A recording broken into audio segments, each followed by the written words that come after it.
to see when the master is coming so that they could be ready and give him the fruits. और उसके बाद में जो है गुम्मट का तीसरा जो उसका बनाने का कारण यही था कि ताकि जो उसका मालिक जो है वो दूर से आते हुए उनको देख करके तो वो लोग जो है तैयार हो जाए उसके आने के लिए, इसलिए बनाया गया था. Yeah. Then let us read verse 2. उसके बाद वचन 2 में हम पढ़ते हैं, फिर फल के मौसम में उसने किसानों की बारी के फलों का भाग के पास एक दास को भेजा कि किसानों से उसकी बारी के फलों का भाग ले. Yeah. Now, just as the vineyard represents Israel, the servants represent the prophets. और जिस प्रकार से जो है दाख की बारी जो है इस्राएलियों को प्रतिछाया करती है, प्रत्यक्ष है, और उसी प्रकार से जो यहाँ पर देखते हैं कि उनका जो ठेकेदार वो लोग होते हैं वो भविष्यवक्ताओं को दिखाते, इस्राएली भविष्यवक्ताओं को दर्शाते हैं. Yeah. In Matthew, the servants are mentioned together, but in Mark, the servants are mentioned one by one. और हम देखते हैं कि मत्ती में जो है एक साथ उन सारे सेवकों को एक साथ में उधर में हम बुलाते हुए देखते हैं, लेकिन यहाँ पर मरकुस में देखते हैं कि एक के बाद एक उनका इधर में नाम दिया गया है. Yeah, like in verse 2 and 3 there is one servant, in verse 4 another servant, verse 5 another servant. और जिस प्रकार से वचन 2 में एक दूसरा दास है, तीसरे वचन में एक अलग दूसरा दास है, और चौथे वचन में इस प्रकार से अलग अलग एक के बाद एक दासों का विवरण हमको इधर में मिलता है. Mark is focusing on service, and Mark is trying to show us that in God's sight each servant is important. और यहाँ पर हम देखते हैं कि एक के बाद एक जो है दासों को यहाँ पर विवरण मिलता है, वो यही दिखाता है कि परमेश्वर हर एक सेवकों को बराबर महत्व देते हैं और रखते हैं. Yes. Now these servants were sent to the vineyard, but instead of giving them the fruits, the farmers attacked them and sent them away. और उसके बाद हम देखते हैं कि वो जो मालिक अपने दासों को जब भेजता है तो किसानों ने क्या किया कि उन्होंने उस पर हमला बोल दिया और उसको वापस लौटा दिया. And we see that in the history of Israel. और इस बात को हम इजरायलियों के इतिहास में देखते हैं. Jeremiah was put in prison. यिर्मयाह जो है जेल में डाला गया था. The Bible does not tell us how Isaiah died. यशायाह कैसे मरा बाइबल इस बात को नहीं बताती है. But there is a Jewish account that the king Manasseh, who was a wicked king, he killed Isaiah. He cut his body into two. लेकिन हम इस बात को जो है यहूदियों का जो है एक ग्रंथ जो है इस बात की बात बताते हैं कि एक राजा मनस्से था जो कि एक बहुत ही दुष्ट राजा था, और उसी राजा ने यशायाह को जो है दो भागों में कटवा दिया था, चिरवा दिया था. So Israel mistreated the prophets who were sent to them. और इजरायलियों ने भविष्यवक्ता जो उनके लिए भेजे गए थे उनके साथ दुर्व्यवहार किया. Yeah, let us read verse 6. वचन 6 में पढ़ेंगे, अब एक ही रह गया था जो उसका प्रिय पुत्र था, अतः अंत में उसने उसे भी उनके पास यह सोचकर भेजा कि वे मेरे पुत्र का आदर करेंगे. Yes. Now this mention of the son is an indirect way of the Lord Jesus hinting to these people that I am the Son of God and I have come to you. और यहाँ पर जो उसके प्रिय पुत्र को यहाँ पर बताया गया वो यही दर्शाता है प्रभु यीशु मसीह का आगमन जो है इस लोगों के लिए एक झलक है जो यहाँ पर हमको देखने को मिलती है. And then he says that this was the last who was remaining. So he's trying to show that God has been very patient. So many servants he sent, and finally he is sending his son. So God has been very patient with you people. और यहाँ पर इस बात को दिखाते हैं कि परमेश्वर जो है बहुत ही धीरजवान थे, इसलिए उन्होंने बहुत धीरज धरते हुए एक के बाद एक सेवकों को भेजा, और इसीलिए उन्होंने अंत में अपने ही प्रिय पुत्र को भेजा इस संसार में. Verse 7. वचन 7 इस बात को बताता है, पर उन किसानों ने आपस में कहा, यही तो वारिस है, आओ हम इसे मार डालें, तब मीरास हमारी हो जाएगी. Yeah. The farmers recognized the son as the heir who was coming. और जो किसान हैं उन्होंने जो मालिक का पुत्र था उसको पहचान कर देखा कि ये तो उसका वारिस है। Now the rulers of Israel, they could see the Lord Jesus. He has fulfilled the prophecies. He is doing all the miracles. He is descended from David and so on and so forth. और हम इस बात को देखते हैं कि इस्राएलियों ने जो है और यहूदियों ने जो है प्रभु यीशु मसीह के उन चमत्कारों को देखा, भविष्यवाणियों में जो लिखा था उनको प्रभु ने जो चमत्कार किया था हम उसको देखते हैं कि वो पूरा करते हैं। Yes, but still, just like the farmers, even the leaders of Israel, they also were trying to put the Lord Jesus Christ to death. उसी प्रकार से जहां पर किसान लोग जैसा कर रहे हैं उसी प्रकार से हम इजराइल के जो अगुवे लोग थे, प्राचीन लोग थे, उनको भी हम देखते हैं कि प्रभु यीशु मसीह को वो जो है मिटाना चाहते थे, उनको भी हटाना चाहते थे। Verse 8. वचन 8 यहाँ पर, और उन्होंने उसे पकड़कर मार डाला और दाख की बारी के बाहर फेंक दिया। Now, just like these farmers, even the people of Israel, they killed the Lord Jesus Christ. यहाँ हम जिस बात को देखते हैं उन्हीं किसानों के समान यीशु मसीह को वहां के लोगों ने भी मार डाला। In the story, it is outside the vineyard. और यहाँ पर कहानी में ऐसा लिखा है कि वो दाख की बारी के बाहर उनको फेंक दिया। In history, when the Lord Jesus died, he was crucified outside the city of Jerusalem. और इतिहास में इस बात को देखते हैं, बाइबल भी इस बात का विवरण करती हैं कि प्रभु यीशु मसीह भी जो है उसके बाहर वाटिका के बाहर जो है उनको क्रूस पर चढ़ाया गया था, गांव से बाहर। नहीं, जेरूशलेम सिटी के बाहर। हाँ, यरूशलेम शहर से बाहर। Yeah. Then verse 9. वचन 9 इस बात को बताता है, इसलिए दाख की बारी का स्वामी क्या करेगा? वह आकर उन किसानों का नाश करेगा और दाख की बारी दूसरे किसानों को दे देगा। In the year AD 70, that is around 40 years after the death of Christ, the Romans came and they destroyed Jerusalem and Israel completely. और उसके बाद में कम से कम 40 वर्ष के बाद में AD 70 में हम देखते हैं कि रोमियों ने आकर के यरूशलेम और इजराइल को जो है विनाश कर दिया। In our country also there was an uprising against the British in the year 1857. और 1857 में हम देखते हैं उस समय में जो है ब्रिटिश लोगों का जो है आवागमन हमारे देश में भी इसी प्रकार से बढ़ रहा था। So the Jewish people also tried to uprise against the Romans, but the Romans defeated them and destroyed their country completely. और इसीलिए जो है यहूदियों ने जो है उनको, जो रोमियों के लोगों को, जो रोमन सरकार के लोग थे, उनको इसी प्रकार से उन्होंने उनका विरोध करने का सोचा, उन्होंने लड़ाई युद्ध किया, लेकिन रोमियों ने यहूदियों को हरा करके उन्हें जीत लिया। Yeah. Now it says here that the owner is going to give the vineyard to other people. इधर में इस बात को हम पढ़ते हुए देखते हैं कि जो उस वारी का जो मालिक था वो दूसरों को वह दे देगा। And we also see that after Israel was destroyed, after the Lord Jesus died, God started the church, and God is using the church today, and Israel is set aside. और हम इस बात को देखते हैं कि परमेश्वर ने जो है इजराइल को हटा दिया और उसकी जगह पर चर्च को बना दिया, और हम देखते हैं कि परमेश्वर आज जो कलीसिया को है उसी से संबंध रखते हैं, उसी के द्वारा वो आवागमन करते हैं।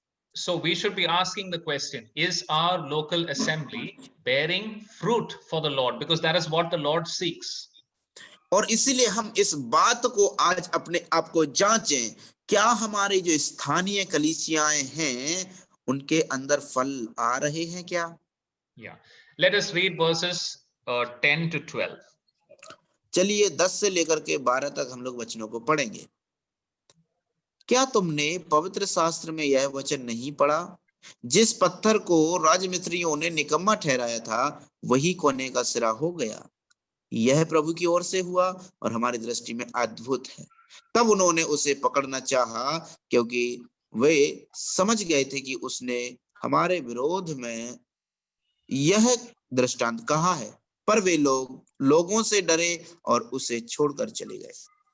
Yeah. The Lord is quoting here from Psalm 118 and verse 22.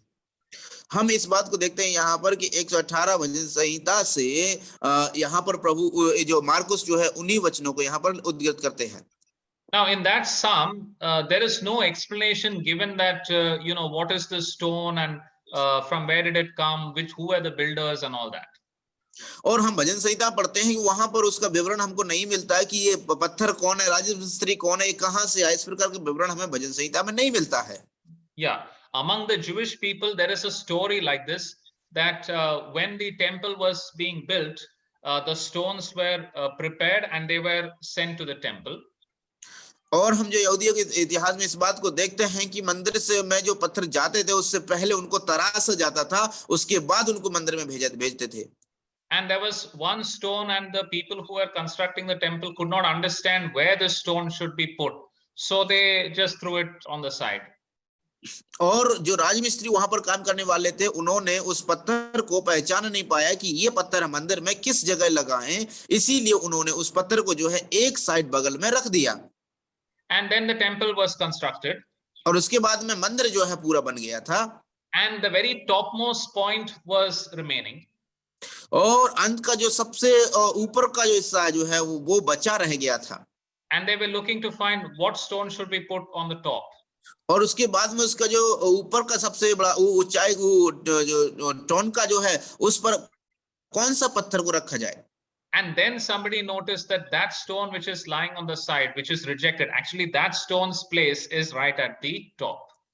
और उसी समय में कुछ लोगों ने किसी ने वहां पर उस जो पत्थर एक साइड में डला हुआ था उस पर ध्यान दिया, और उन्होंने उस बात को स्मरण आया कि अरे ये पत्थर जो इधर में इतने दिनों से बगल में डला था, ये एक्चुअली वहां के लिए था. And these chief priests and Pharisees would have been familiar with the psalm. They would have been familiar with all these stories. और जो है यहूदी और जो यहूदी लोग और जो फरीसी शास्त्री लोग जो है भजन संहिता से जो लिखा है उसके बारे में वो जानकारी रखते होंगे शायद. So they understood that the Lord Jesus is speaking about them, and the Lord is saying that you people are not producing fruit for God. और इसलिए जो है वहां उन लोगों ने इस बात को समझ लिया कि प्रभु यीशु मसीह जो है दृष्टांतों में उनसे ही बात कर रहे हैं, और इस बात को वो लोग जान गए कि प्रभु के लिए, परमेश्वर के लिए वो जो है कोई फल नहीं ला पा रहे हैं. But the sad thing is that they did not look into their own hearts and question and ask, is this true? Am I bearing fruit? They did not ask any such question. They just wanted to kill the Lord Jesus. और उसके बाद में हम देखते हैं कि उन लोगों ने जो है अपने आप से, अपने हृदय में, दिल के अंदर बिल्कुल भी नहीं झांका कि मैं जो किस प्रकार से उसके लिए फल ला रहा हूं या नहीं ला रहा हूं, उसके योग्य हूं या नहीं हूं. लेकिन उन्होंने उनसे प्रश्न नहीं पूछे, केवल उन्होंने एक ही इच्छा रखी कि यीशु मसीह को ना मार दें. May God save us from that kind of situation where we hear the word of God and we don't ask questions to our own heart. और मेरे यही प्रार्थना है कि परमेश्वर हमको ऐसी परिस्थिति में जाने से हमको बचाए, क्योंकि हम अपने आप को प्रभु से प्रश्न पूछने से पहले हम अपने आप को इस बात को जांच लें कि क्या मैं उसके योग्य फल ला रहा हूं. Yes. Then we have another incident. Let us read verses 13 and 14. चलिए वचन 13 और 14 कोई भी भाई यदि पढ़ सकते हैं जल्दी तो मदद करें प्लीज. 13 और 14. तब उन्होंने उसे बातों में फंसाने के लिए कुछ फरीसियों और हेरोदियों को उसके पास भेजा. उन्होंने आकर उससे कहा, हे गुरु, हम जानते हैं कि तू सच्चा है और किसी की परवाह नहीं करता, क्योंकि तू मनुष्य का मुंह देखकर बातें नहीं करता, परंतु परमेश्वर का मार्ग सच्चाई से बताता है. तो क्या कैसर को कर देना उचित है या नहीं? The Pharisees were completely against paying taxes to Rome because they did not like this Roman rule. और हम इस बात को देखते हैं कि जो फरीसी लोग हैं हेरोदियों को और जो रोमियों के जो कर देना था उसके विरोध में थे और उनको पसंद नहीं करते थे उनको कर देना. And that's why they also looked down, they hated the tax collectors. इसलिए वो जो है उनको नीचा दिखाया और उन्होंने उन जो टैक्स अर्थात जो कर लेने वाले, कर वसूली करने वाले थे, उनसे घृणा कर किया. The Herodians were people who supported Rome. They supported Rome. और जो हेरोदी लोग थे उन्होंने जो है रोमियो को जो है उन्होंने सपोर्ट किया। They said that, see, now Romans are ruling us. What can we do? Let us cooperate with the Romans. Let us make friends with them, and let us progress in our life.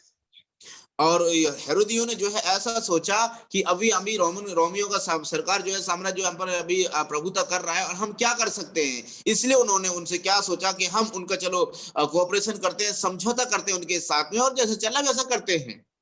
So this paying taxes was a point of disagreement among the Pharisees and the Herodians. और इसीलिए हेरोदियों और फरीसियों के बीच में यही बात को लेकर के उनके साथ में सहमति नहीं थी। But now, because they don't like the Lord Jesus and they want to find fault with him, they have become friends and they have become united, and they are coming to test the Lord. और इसीलिए जो है प्रभु यीशु मसीह की परीक्षा लेने के लिए, उनको बातों में फंसाने के लिए ये दोनों लोग मिल करके यीशु मसीह के पास आते हैं और उनकी परीक्षा लेते हैं इस प्रश्न को पूछ करके। Yes. And then let us read verses 16 and 17. 15, I think so 15 we didn't read. Yeah, 15 also you can read, 15 to 17. Okay, 15 से 17 तक दलीप भाई। हम दे या ना दे, उसने उनका कपट जानकर उनसे कहा, मुझे क्यों परखते हो? 1 दिनार मेरे पास लाओ कि मैं उसे देखूं।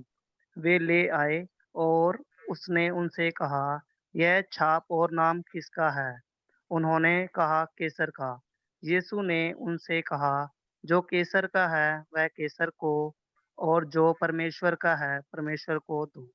तब वे उस पर बहुत अचंभा करने लगे। Yeah. So the Lord Jesus said that since the sign on the coin was Caesar's, it should go to Caesar. और यहाँ पर प्रभु ने इस बात को यहाँ पर देखा कि जो एक सिक्का था उसके ऊपर जो है केसर की छाप थी, और उसने कहा केसर को दो। Now Caesar was running the economy, he was maintaining the law and order, and thus he had a right to the taxes. और इसी उस समय में जो है केसर जो है आर्थिक व्यवस्था को वो मेंटेन कर रहा था, उसका नियंत्रण कर रहा था, इसीलिए उसके पास ये अधिकार था कि वो कर वसूली करे। By the way, the Romans were not only bad people, they also did good. They made nice roads, they brought nice water supply, they did some good things also. और यहाँ तक कि रोमियो ने जो है कोई इतना ज्यादा गलत काम नहीं किए, उन्होंने अच्छा मार्गों को तैयार किया और उन्होंने पानी का भी सप्लाई का व्यवस्था बनाया और उन्होंने बहुत सारे अच्छे काम भी किए। We read that God himself has established government. हम इस बात को पढ़ते हैं ऐसा कि परमेश्वर खुद ही सरकार का नियुक्ति करता है। Now the Pharisees might feel like saying, but this is a foreign government. No, it is not their country. They have come and they are ruling us. Why should we pay to them? और फरीसी इस बात को इस तरीके से कह सकते हैं कि अरे ये तो जो है वो विदेशी सरकार है, वो आकर के हमारे यहाँ पर राज्य कर रही है, हम उनको कर देने की क्या जरूरत है, ऐसा सोच सकते हैं फरीसी लोग, सदस्य लोग। But now what is the answer to that? Why are these foreigners ruling you? और इधर में हम क्या देखते हैं कि ऐसा के प्रश्न कि ये जो विदेशी लोग हैं वो आपके ऊपर राज कर रहे हैं, क्यों ऐसा है? Israel became under bondage only because of their disobedience against God. इस बात का उत्तर यही है कि क्योंकि इजरायली लोग जो है पूर्ण रीति से परमेश्वर की आज्ञा का उल्लंघन किया, इसीलिए उनको ऐसी अवस्था हुई। In our country also, the people of our country, we also need to answer the same question. और हमारे देश के लोगों के लिए भी इसी प्रकार का सेम कोई प्रश्न का हमको भी उत्तर देना हो चाहिए। How were we so weak that a small country was able to conquer our country, which is so big? और ये प्रश्न हमको सोचने की जरूरत है कि कैसे ऐसा हुआ कि एक छोटा सा देश आकर के इतने बड़े देश को उसने कैसे विजय पा लिया, उस पर कैसे उसने उसको अपने वश में कर लिया, ये प्रश्न हमको सोचना होगा। Something must have happened which made them strong and which made us weak. और कुछ ऐसा था जिसने उनको बहुत ही ताकतवर बना दिया, सामर्थी बना दिया, और कुछ ऐसा हमारे लिए था कि उसने हमको कमजोर कर दिया। Here Israel was weak because they had disobeyed God and God had put his judgment on them. और हम इधर में देखते हैं कि उनको जो इजरायलियों को जो कमजोर करने वाली बात यही थी कि उन्होंने जो है परमेश्वर की आज्ञाओं का उल्लंघन किया, इसलिए परमेश्वर ने उनको ऐसी परिस्थिति में डाल दिया। Yeah. So instead of complaining about the taxes, God wanted the Pharisees to repent. और इसलिए यहाँ पर फरीसियों को परमेश्वर यही चाहते थे कि तुमको टैक्स जो कर देने से अच्छा है कि तुम परमेश्वर के पास आकर के पश्चाताप करो। The Herodians were not complaining, but they were trying to take advantage of the relationship with Rome. और जो है हेरोदी लोग जो है इसके बारे में कोई शिकायत नहीं कर रहे थे, लेकिन वो उनका एक क्या बोलते हैं वो उसका लाभ उठाना चाहते थे रोमी की ओर से मिलकर के। So they also were not repenting. और इसलिए जो है वो लोग भी मन फिर नहीं फिरा रहे थे। So both the Pharisees and the Herodians were not giving to God the things that belong to God. और इसीलिए जो हेरोदी लोग और फरीसी लोग जो दोनों लोग ही हैं, जो वो चीज जो परमेश्वर की है और परमेश्वर से संबंधित है वो परमेश्वर को नहीं दे रहे थे। Yes. But anyway, with this answer, the Lord silenced both these groups of people. और हम इधर में देखते हैं कि परमेश्वर ने ऐसा उत्तर देकर के, प्रभु यीशु मसीह के द्वारा ऐसा उत्तर देकर के दोनों समूह के लोगों को मुंह को चुप करा दिया। Yes. Then we have another group of people who comes, and that is the Sadducees.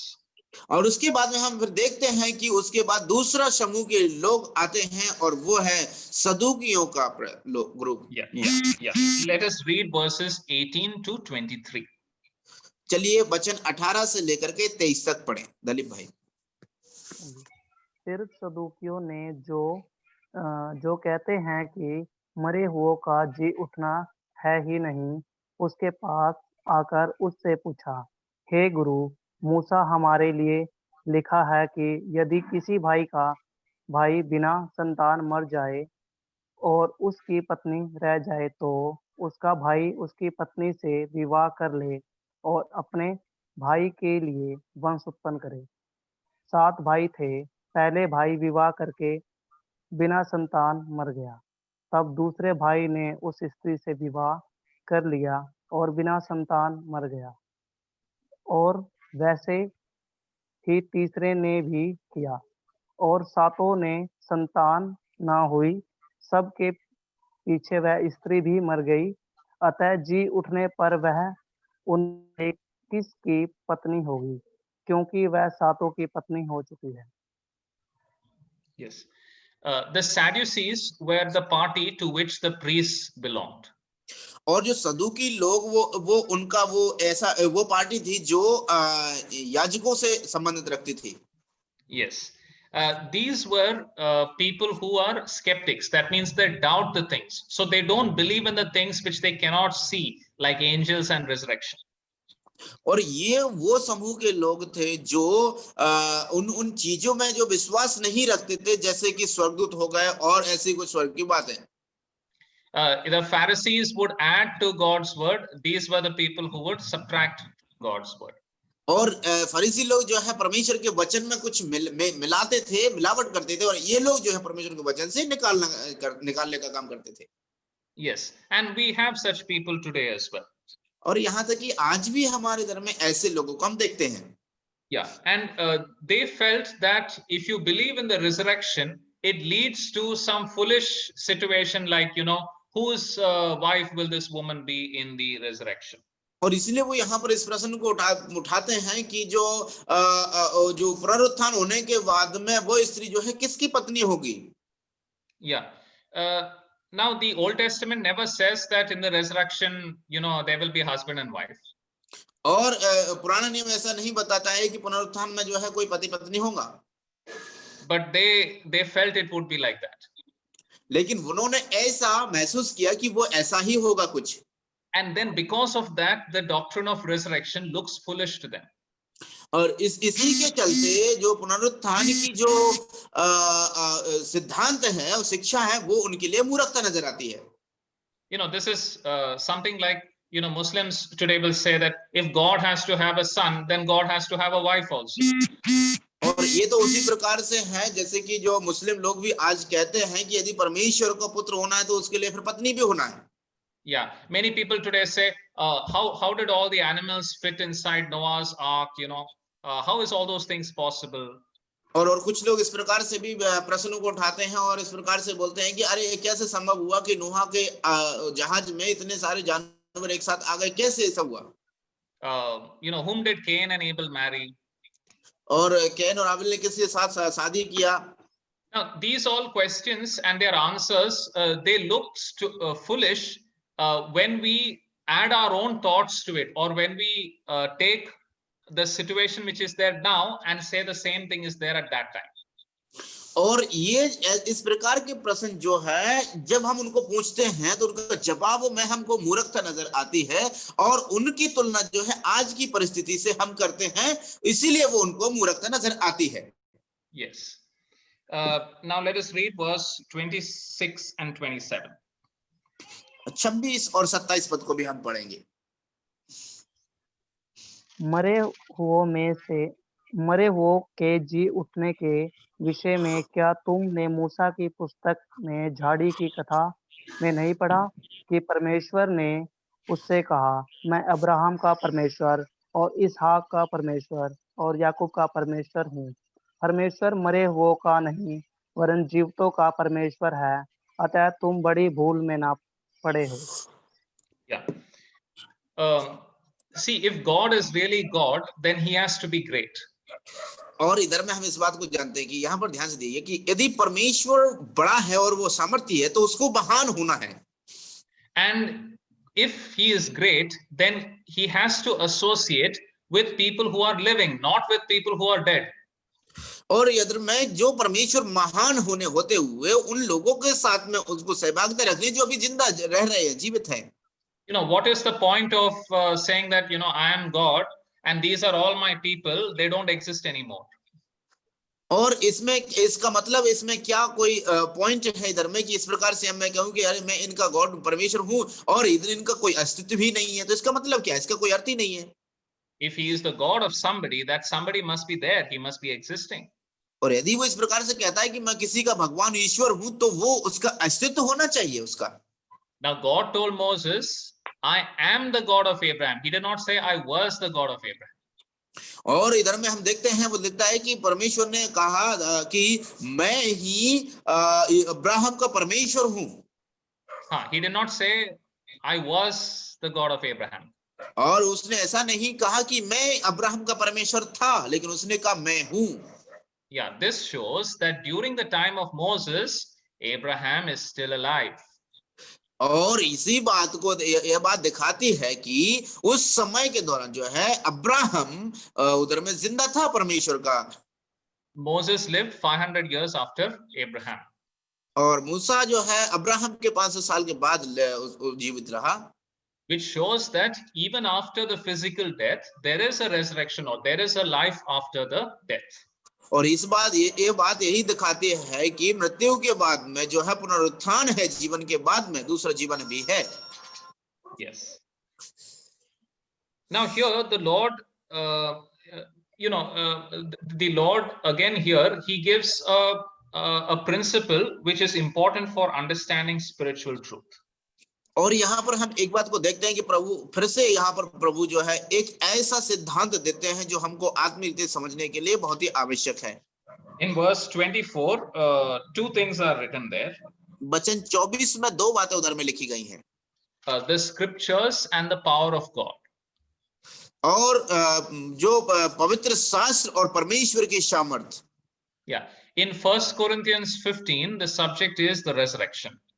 और पहला कुरिन्थियों 15 में हम देखते हैं कि परमेश्वर जो विषय है पुनरुत्थान के विषय में। And there also the apostle Paul, he mentions the scriptures, he also speaks about the power of God.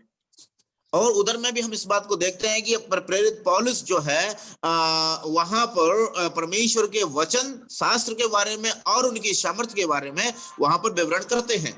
So we should keep these things in our mind, और इसलिए हम इन बातों को अपने मन में रखते हुए, and then we can avoid the error of the Pharisees of adding to God's word and the error of the Sadducees, which is subtracting from God's word. और इसलिए हम इन बातों के अंदर भिन्नता को पहचान सकते हैं कि जो फरीसी लोग जो उसमें वचन में मिला देते हैं और जो सदूकी लोग जो वचन से हटा देते हैं, उसमें से निकाल लेते हैं। Then let us read verse 28. चलिए वचन 28 को हम लोग पढ़ेंगे।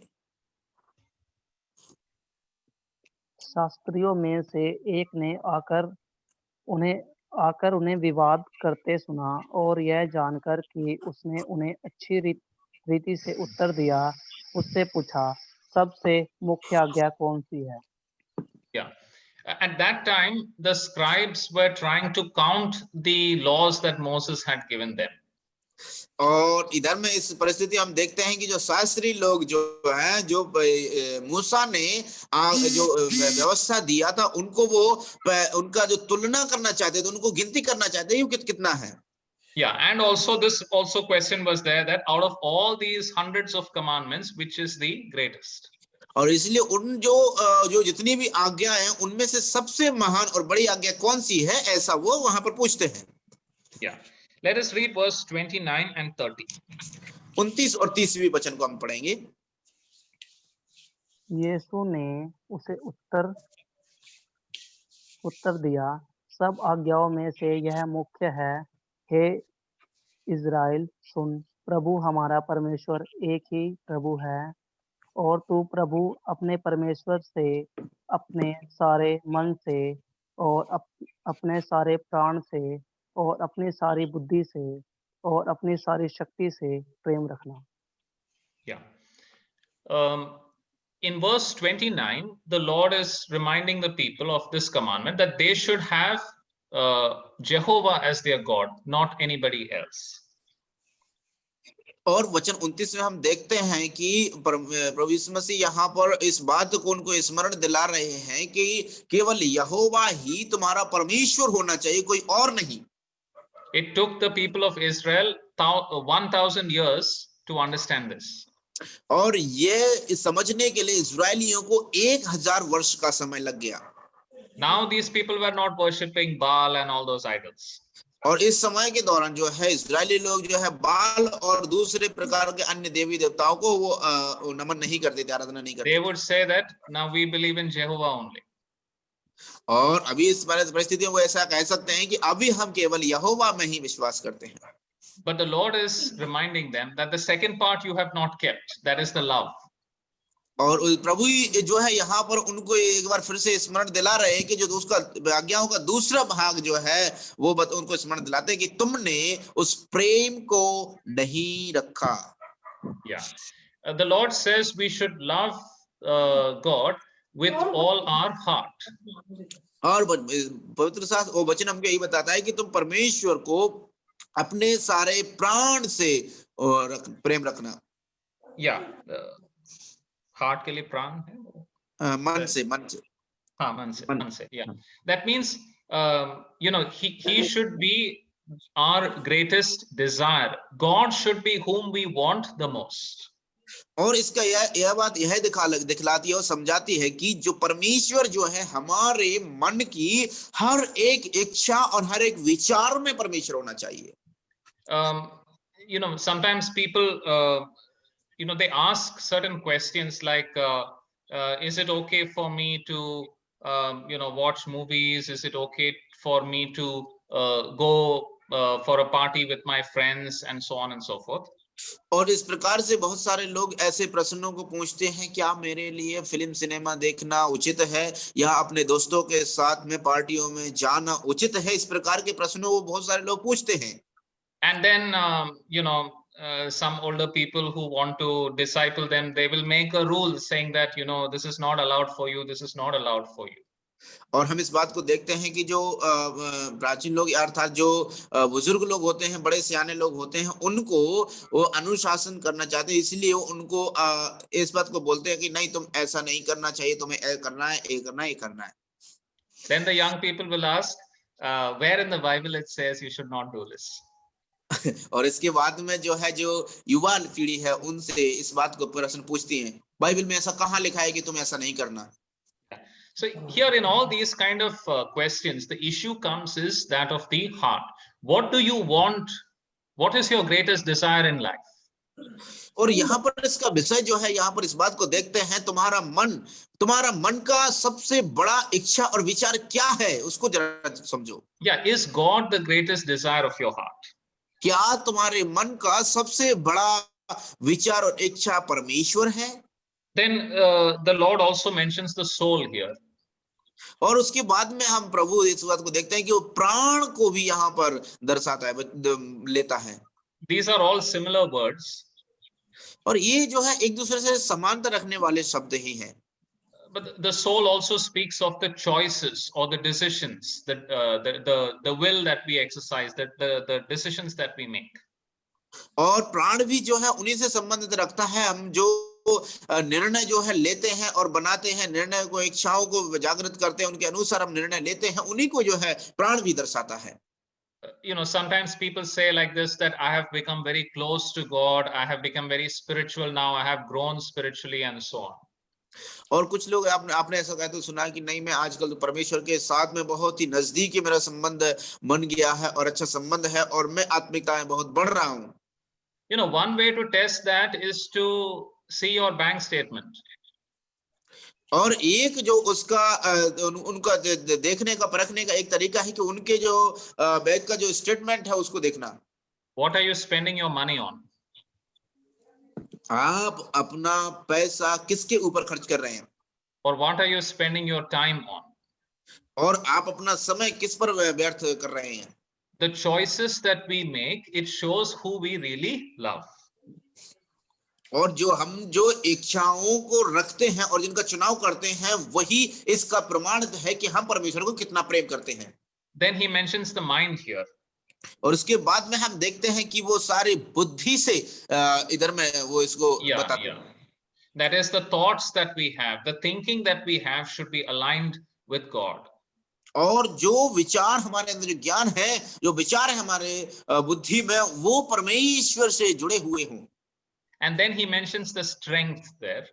उसके बाद में अपनी सारी शक्ति को उधर में हम लोग देख सकते हैं। That is mentioned in Mark. और ये जो शक्ति, हाँ, मरकुस जो है इस बात को बताते हैं।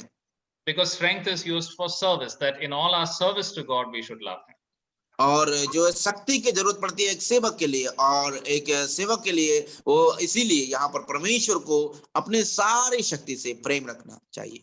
So this is the first commandment, and other commandments cannot be done correctly unless you do this first commandment. और ये जो इसलिए पहली आज्ञा है, और जो बाकी की आज्ञाएं हैं, यदि आप इसको नहीं करते तो उनको आप सही रीति से नहीं कर पाओगे। You know, if you did not love God, or I'll put it positively, only if you love God truly will you know how to love your neighbor.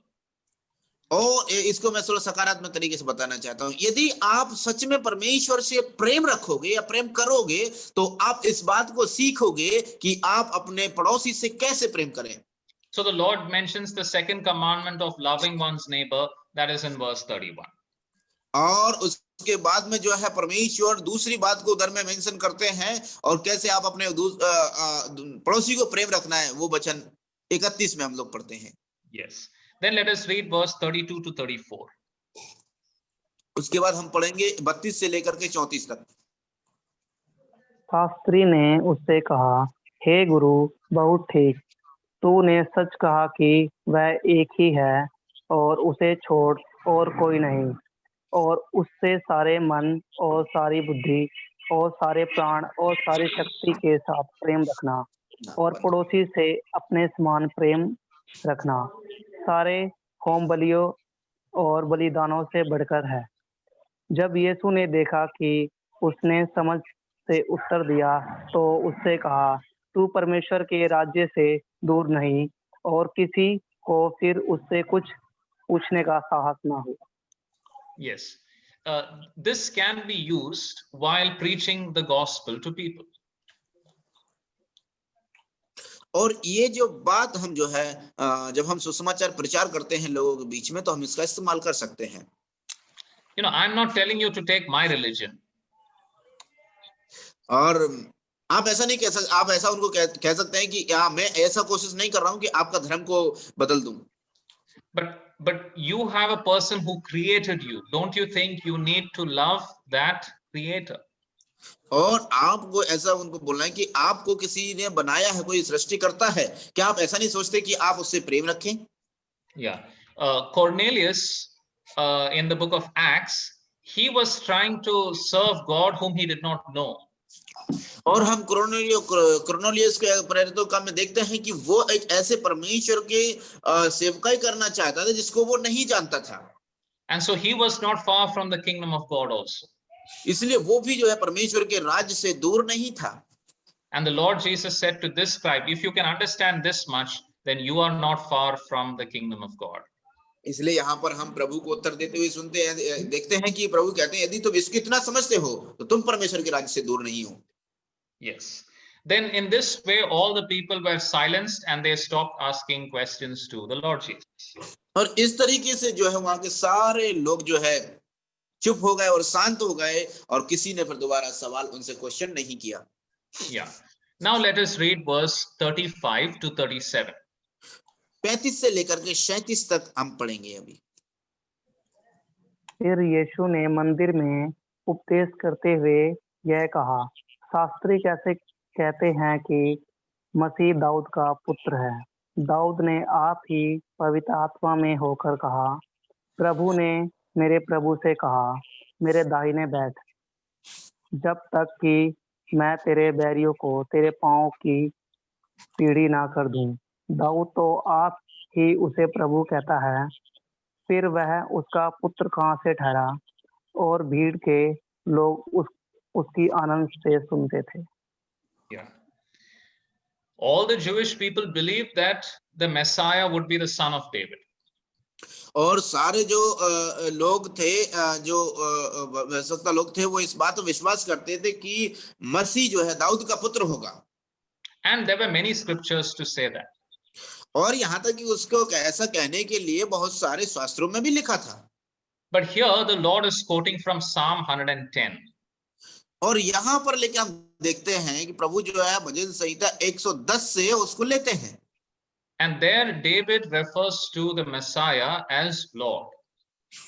और उधर में जो है दाऊद मसीहा को प्रभु के नाम से उनको पुकारता है।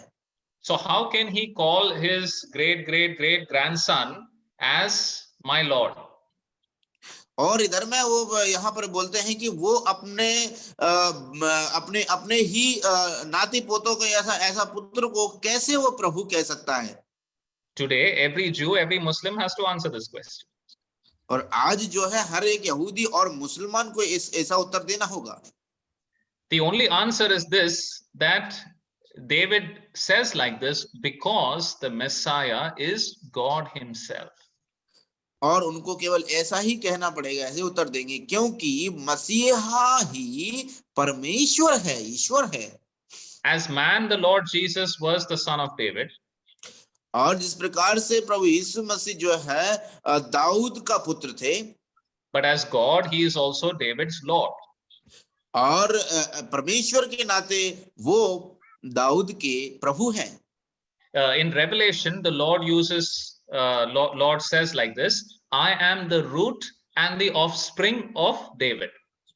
और प्रकाश वाक्य में हम ऐसा पढ़ते हैं कि मैं ही उसका दाऊद का जड़ और उसका श्रोता हूं। How can he be both root as well as offspring? और कैसे वो जो है उसका श्रोता और उसका जड़ बन सकता है? That is because he is both God and he is man. और वो ऐसा इसलिए लिखा है क्योंकि वो दोनों ही हैं, वो परमेश्वर भी है और उसका प्रभु भी है। Yes. Then let us read verse 38 to 40. 38 से लेकर के 40 तक हम लोग पढ़ेंगे। फिर उसने अपने उपदेश में उनसे कहा, शास्त्रियों से चौकस रहो, जो लंबे लंबे चोले पहने हुए फिरना और बाजारों में नमस्कार और आराधनालयों में मुख्य मुख्य आसन और भोज के मुख्य मुख्य स्थान भी चाहते हैं। वे विधवाओं के घरों को खा जाते हैं और दिखाने के लिए बड़ी देर तक प्रार्थना करते रहते हैं। ये अधिक दंड पाएंगे। These are warnings that are relevant for leaders today also in the church. और ये सारी चेतावनियां जो हैं आज के कलीसियाओं के अंदर जो अगुए लोग हैं उनके लिए भी लागू होती हैं। You know, in some churches and all, the pastors will wear a separate, different clothes. और अधिकतर कलीसियाओं में हम ऐसा देखते हैं कि जो पास्टर होंगे, जो प्रभु के सेवक होंगे, वो उनका ड्रेस और उनका जो पहने का तौर तरीका होगा वो अलग होगा लोगों से। You know, so people will see that and, you know, they will give respect because of that. और वो उनके मन में ऐसा विचार होता है कि जब लोग उनको देखेंगे ऐसा पहने हुए तो उनको सम्मान करेंगे।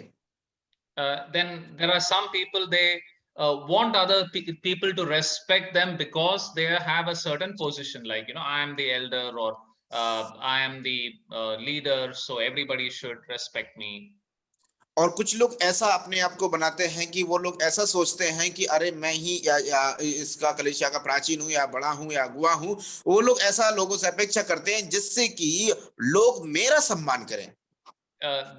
In the biblical pattern, the leader is supposed to lead by example, and in that way he is supposed to expect people to respect him, not because of his position but because of the example that he gives. और शास्त्र के वचनों के अनुसार ऐसा है कि जो एक प्राचीन है वो एक लोगों के लिए एक एक एक एक, एक वो उदाहरण होना चाहिए। इसीलिए नहीं कि वो बड़ा है और उसका एक पोजीशन स्तर है जिसके लिए लोग उसका सम्मान करें, वरन वो दूसरे लोगों के लिए एक उदाहरण है, इसीलिए उनका सम्मान करें। See, this should be the attitude of the leader. और यही प्रकार का स्वभाव एक लीडर अगुआ का होना चाहिए। To the other people, to the rest of the people in the assembly, God is saying that yes, there is a position and you need to respect that. और दूसरे लोगों की नजरों में यहाँ पर हम ऐसा देखते हैं कि लोग इस प्रकार से कहते हैं, हाँ तुम्हारे एक कोई स्तर है, तुम्हारा एक पोजीशन है, इसलिए तुमको सम्मान मिलना जरूरी है। I was saying God's instruction to the people of the assembly is you should respect the position of the elder. Yes, परमेश्वर के जो निर्देश हैं उन्होंने इस प्रकार से दिए हैं कि जो जिसकी एक पदवी है उसको तुम सम्मान करना कलीसिया में। But for those who are in that position, don't try to take respect just because of the position. और लेकिन जो लोग उस पोजीशन में है, उस पदवी में हैं, वो लोग लोगों से इसीलिए सम्मान ना पाए कि वो उस पदवी में है। Yeah, the Lord here also mentions the Pharisees being covetous. और हम इधर में जो है फरीसियों को देखते हैं, प्रभु ऐसा कहते हैं कि वो कपटी हैं। And that is a danger for leaders today as well. और यहाँ तक कि वही बात का खतरा आज के अगुवाओं के लिए भी है। And these Pharisees used to make long prayers just to show that they are spiritual. और जो फरीसी लोग थे, जो लोगों को दिखाने के लिए वो बड़ी-बड़ी लंबी प्रार्थनाएं किया करते थे। Yeah. Today also you have leaders, you know, trying to show that they are humble, trying to show that they are good. Sometimes a politician will go to a poor man's house and have food with him. और उसके बाद हम ऐसा देखते हैं कि आज भी ऐसे लोगों को आप देखते हैं कि जो बड़े लोग होते हैं, अगुआ लोग होते हैं, जो बड़ी-बड़ी लंबी-लंबी प्रार्थना करते हैं लोगों को दिखाने के लिए कि ये बहुत ही आत्मिक है, ये बहुत ही नम्र है, और दूसरे लोगों को वो ऐसे दिखाने के लिए सब करते हैं। Yeah. God is looking for genuineness in everything that we do. लेकिन परमेश्वर जो है हर एक व्यक्ति के अंदर उस ईमानदारी को देखते हैं। Yeah. Then finally the Lord points to a widow. उसके बाद में अंत में परमेश्वर जो है एक विधवा को लेकर के आते हैं।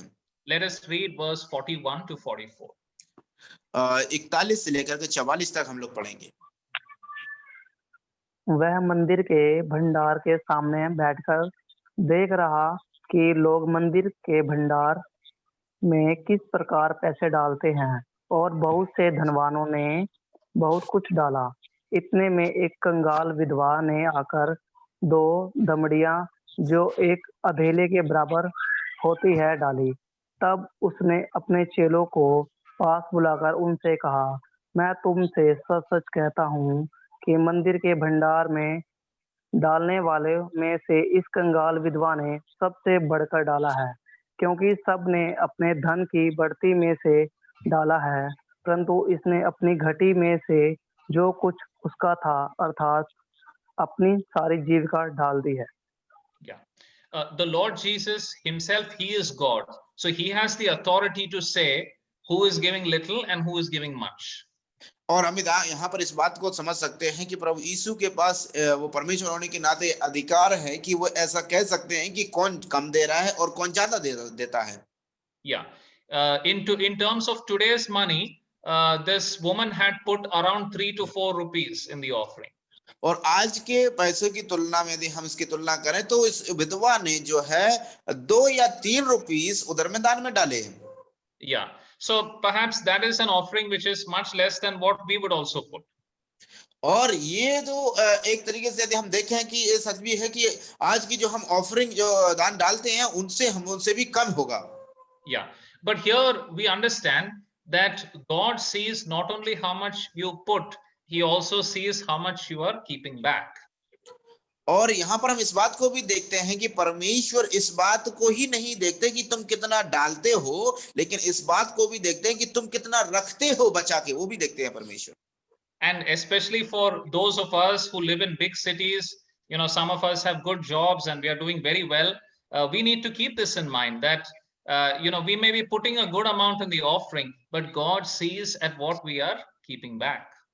और आज ये शिक्षा हमारे लिए है कि जो लोग बड़े बड़े शहरों में रहते हैं, अच्छा नौकरियां उनके लिए हैं और अच्छा पद भी उनको मिला है और अच्छा खासा पैसा कमाते हैं, उन लोगों के लिए ये सीख है कि ये बात तो बहुत अच्छी है। परमेश्वर आप देखते हैं कि आप कलीसिया में कितना दान देते हैं, बहुत अच्छी बात है, लेकिन स्मरण रखना कि परमेश्वर ये बात भी जांचते हैं कि आप कितना बचा के रखते हैं, उसको भी परमेश्वर देख रहे हैं। The Lord had seen so much of failure in Israel.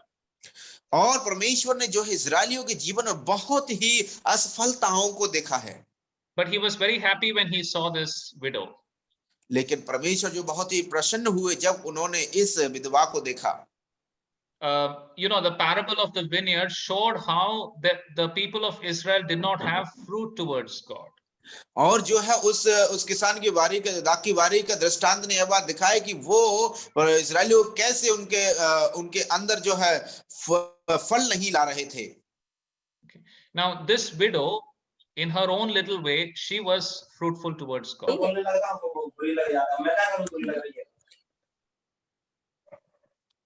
कृपया करके उनको म्यूट कर देना please. could you sir repeat sir please? Yeah. In her own way, this widow was fruitful towards God. और वो जो विधवा जो है अपने रास्ते में अपने आप में वो परमेश्वर के लिए फल लाने वाले एक स्त्री थी अपने आप में। Unlike the Herodians and the Pharisees, she was giving to God what was due to God. और हेरोदियों और जो बाकी लोगों से विधवा जो स्त्री है वो जो परमेश्वर के लिए है वो उतना दे रही थी। And she was giving like this sacrificially to the temple because she believed in a resurrection. She knew that there is a reward or there is a life after death. और क्योंकि वो स्त्री इसलिए ऐसा दे रही थी क्योंकि वो इस बात को स्मरण करती थी और उनको ये बात का विश्वास था कि वो पुनरुत्थान होने के बाद उधर में एक जीवन होगा, उधर उसको मिलेगा, इसलिए वो इतना दे रही थी परमेश्वर के लिए। And she loved the Lord with all her heart, you know, to give all the money that she had. और इसलिए स्त्री ने जो है परमेश्वर को अपने पूरे मन से प्रेम किया, इसलिए उसने अपने मन से उसको दिया। So all that the Lord was trying to tell the people, he found in that widow. और जो कुछ भी वो लोगों को परमेश्वर बताना चाहते थे वो सारी बातें उस स्त्री के अंदर उनको मिली, विधवा के अंदर। Now, as we have been seeing in the section, the glory of the Lord is displayed.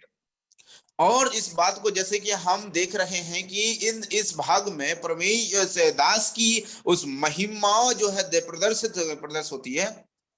The Lord Jesus shows his glory and telling the parable and quoting from the scripture and communicating a message. और यहाँ पर हम इस बात को देखते हैं कि प्रभु यीशु मसीह अपनी महिमा को इस रीति से प्रकट करते हैं कि वो दृष्टांतों में लोगों से बातें करते हैं, और जो भी और बाकी पवित्र शास्त्र में लिखे हुए वचनों का भी वो उधर में लेकर के आते हैं। इस प्रकार से अपनी महिमा को प्रकट करते हैं प्रभु। He shows his glory and his wisdom in answering all these tricky questions. और इस प्रकार के जो फंसाने वाले प्रश्न हैं, उन सभी का उत्तर देते हुए वो अपनी महिमा को प्रकट कर रहे हैं। He proves his deity and his humanity from the scriptures. और यहाँ तक कि वो पवित्र शास्त्र के अनुसार वो अपनी ही मनुष्यता को और दैवता को प्रमाणित करते हैं। And he also shows his wisdom in recognizing the true value of the offerings that people give to God. और यहाँ तक कि हम देखते हैं कि वो इस अपनी बुद्धि को इस बात से प्रमाणित करते हैं कि जो कुछ भी हम परमेश्वर को देखते हैं उसकी कीमत क्या है, इस बात को देखते हैं। You know, what is the theme of this chapter? और अब हमको सोचना है कि इस अध्याय का शीर्षक क्या है। Mark does not give a title. मरकुस में उसमें कोई एक शीर्षक उस उधर में नाम नहीं दिया गया ऊपर में। But there is one idea in all these incidents. In all these incidents, there is one idea, and that is the God's rights, the rights and authority that God has. और इस जो जितने भी हमने इधर में घटनाओं को पढ़ा है, उन सभी में जो है एक बात को हमको एक आइडिया मिलता है, एक समझ मिलती है कि उन सभी में परमेश्वर का अधिकार है, सबके ऊपर परमेश्वर का अधिकार के बारे में हमको देखने को मिलता है। He has the right to the fruit. उनका अधिकार है फल को प्राप्त करने का। He has the right to right over people just as Caesar has. और लोगों के ऊपर उसका अधिकार है जैसे कि कैसर का था। He has the right to people's lives, whether it is Abraham or Isaac or anyone else. और उसके बाद में उसका अधिकार जो है लोगों के जीवन पर था, चाहे वो इसहाक, अब्राहम और दाऊद कोई भी हो। And he has the right to people's highest love with all their heart and mind.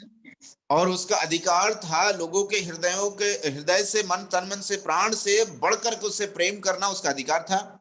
He also has the right to the offering that the widow gives. और उसके बाद में उसका अधिकार था जो हम दान डालते हैं, जैसे कि उस विधवा ने डाला। May God fill our hearts with love and devotion for the glorious servant of God. इसलिए परमेश्वर का यही प्रार्थना है कि परमेश्वर हमारे हृदयों को भर दे, ताकि हम उसके लिए प्रेम और उसके लिए अपने जीवन को समर्पण करें और उसके मनन पर लगाए रहें। May God bless these words. परमेश्वर इन वचनों को आशीष दे।